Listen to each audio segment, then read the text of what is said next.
ಅನ್ವಿತಾಳ ತಂದೆ ಅನಿಲ್ ರಾಜ್ಗುರು ಒಂದು ಮನೆತನದ ಮಗ.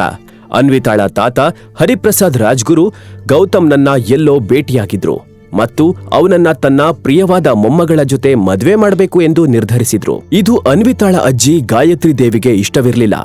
ಅವರ ಮದ್ವೆ ಆಗ್ತಿದ್ದಂತೆ ಅವರ ತಾತ ತೀರಿಕೊಂಡ್ರು. ಮನೆಯ ಎಲ್ಲ ಜವಾಬ್ದಾರಿಯನ್ನ ಗಾಯತ್ರಿ ದೇವಿ ಹೊರಿಸಿಕೊಂಡ್ರು.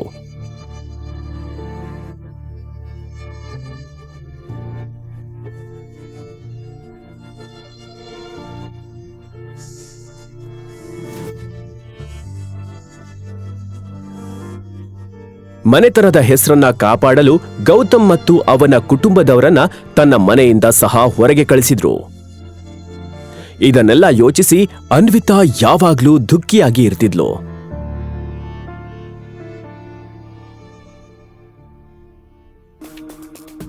ಅಪ್ಪ, ನೀವು ಆರಾಮಾಗಿದ್ದೀರಾ?